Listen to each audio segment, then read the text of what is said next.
सफलता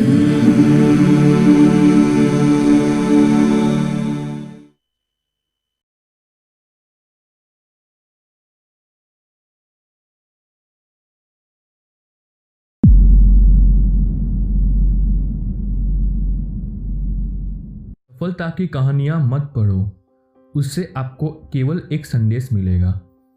असफलता की कहानियां पढ़ो, उससे आपको सफल होने के कुछ विचार मिलेंगे।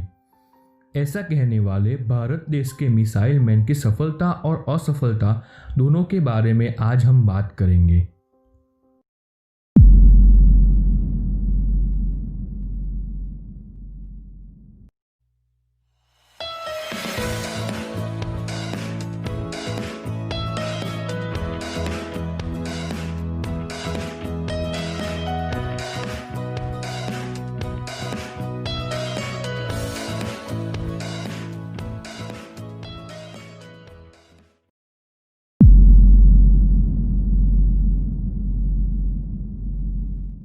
सबसे पहले उनके जीवन की असफलता और उनके संघर्ष के बारे में जानेंगे और बाद में उनके आविष्कार यानी कि उनकी सफलता के बारे में जानेंगे। इस वीडियो में आपको सबसे पहले उनके जीवन के 2 प्रेरक प्रसंग कहूँगा। बाद में हम उनके 5 आविष्कार और उनके अवार्ड्स के बारे में बात करेंगे और एट लास्ट उन्होंने लिखी किताबें तथा उनके जीवन से इंस्पायर्ड मूवी के बारे में बताऊँगा। वो कहा जाता है न कि मन के हारे हार है, मन के जीते जीत। अब्दुल कलाम बचपन से ही पायलट बनना चाहते थे और जिसके लिए उन्होंने देहरादून एयरफोर्स एकेडमी में फॉर्म भी भर दिया, लेकिन परीक्षा में कम अंक आने के कारण उनका सिलेक्शन नहीं हुआ। तो इस पर भी अब्दुल कलाम हारे नहीं और खुद को जीवन में आगे बढ़ाते हुए विज्ञान की दिशा में बढ़ गए और फिर पूरी दुनिया में एक वैज्ञानिक के रूप में मिसाइल मैन के नाम से प्रसिद्ध हुए। अब्दुल कलाम की इस घटना से हमें ये सीख लेनी चाहिए कि अगर हम किसी एक जगह फेल हो गए तो उसका मतलब ये नहीं कि हम कभी भी सफल नहीं होंगे। ऐसा सोचने की बजाय हमें किसी दूसरी जगह प्रयत्न शुरू करना चाहिए, गिव अप करना चाहिए नहीं। अपनी पहली सफलता के बाद विश्राम मत करो, क्योंकि अगर आप दूसरी बार में असफल हो गए तो बहुत से लोग यह कहने का इंतजार में होंगे कि आपकी पहली सफलता केवल एक तुक्का थी।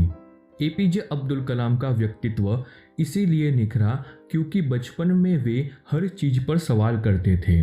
उन्होंने कई बार बताया था कि उनका मन सवालों से भरा रहता था, जिन्हें वे अपने बड़े बुजुर्गों से पूछा करते थे। कलाम ने लिखा था कि उन्हें समुद्र के किनारे पर चिड़ियों और बादलों को देखते हुए वक्त बिताना पसंद था और इसी समय के दौरान उन्हें कई सवाल होते थे। पक्षी क्यों उड़ते हैं और हम क्यों नहीं? सिर्फ पंखों को हिलाने से कोई कैसे आसमान में उड़ सकता है? क्या दिन के खत्म होने पर सूरज सच में समुद्र में गिर जाता है? समुद्र की लहरें कहाँ से आती है और कहाँ को जाती है? कलाम ने ये सवाल बड़ों से पूछे। जब उन्हें संतोषकारक जवाब नहीं मिले तो उन्होंने ये जवाब किताबों में खोजने की कोशिश की। इस तरह मासूम जिज्ञासाओं ने उनकी किताबों और विज्ञान में रुचि पैदा की। पक्षी के उड़ने से शुरू हुई जिज्ञासा से शुरू हुआ सफ़र एरोनॉटिकल इंजीनियर बनने पर पहुंचा और वहां भी नहीं रुका। आगे की कहानी तो आप जानते ही हैं। और अगर आपको अभी तक डॉक्टर अब्दुल कलाम के जीवन के बारे में पता नहीं है तो आप मेरी चैनल का फर्स्ट वीडियो जाकर देख लीजिए। उसमें से आपको डॉक्टर कलाम की सारी जानकारी मिल जाएगी। तो आइए दोस्तों, अब हम जानेंगे कि किस तरह से उन्होंने भारत को साइंस की दुनिया में नई पहचान दी।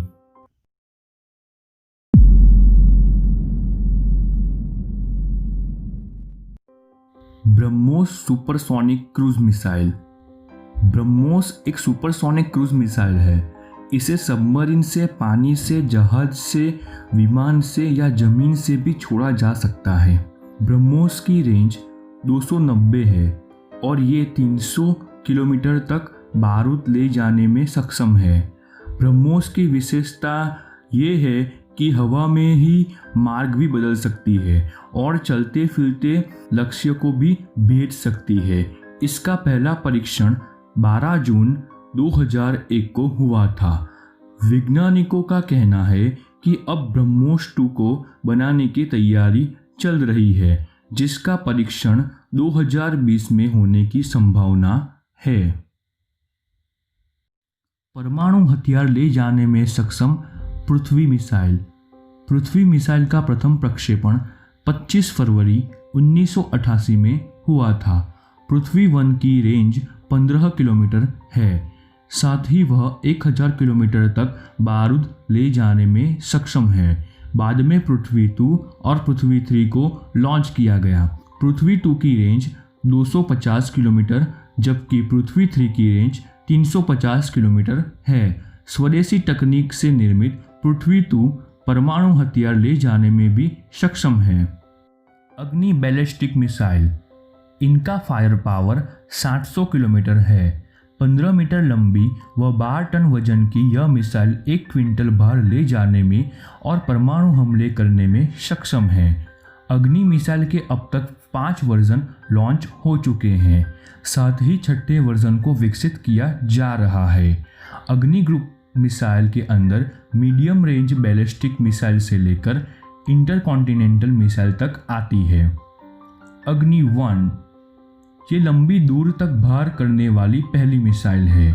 यह 700 किलोमीटर तक 1000 किलोग्राम वॉरहेड ले जाने में सक्षम है। अग्नि 2 यह आधुनिक नेविगेशन सिस्टम पर आधारित है। 2000 किलोमीटर तक 1000 किलोग्राम वॉरहेड ले जाने में सक्षम है। अग्नि 3 और 4 ये सड़क के किनारे से भी छोड़ा जा सकता है। 3500 किलोमीटर तक 1500 वॉरहेड ले जाने में सक्षम है। अग्नि 5 ये 5000 किलोमीटर तक 1000 किलोमीटर वॉरहेड ले जाने में सक्षम है। आकाश मिसाइल। सरफेस से हवा में भार करने वाली ये आकाश मिसाइल 25 किलोमीटर की दूरी तक भार उठा सकती है और अपने साथ 60 किलोमीटर तक के हथियार भी ले जा सकती है। ये मिसाइल मानव रहित विमानों, लड़ाकू विमानों, क्रूज मिसाइलों और हवा से सतह पर भार करने वाली मिसाइलों को भी निष्क्रिय करने में सक्षम है। नाग मिसाइल। नाग मिसाइल की विशेषता है कि यह top attack, fire and forget और सभी मौसम में फायर करने की क्षमता रखता है। नाग मिसाइल लाइट वेटेड वेपन्स में आती है। हमला करने के लिए 42 किलोग्राम वजन की इस मिसाइल को हवा से जमीन पर भार करने के लिए हल्के वजन के हेलीकॉप्टर में भी लगाया जा सकता है। नाग मिसाइल 4 किलोमीटर तक भार कर सकती है। नाग को टैंक भेड़ी मिसाइल भी कहते हैं। अब हम बात करते हैं कि अब्दुल कलाम को किन किन पुरस्कारों से सम्मानित किया गया था।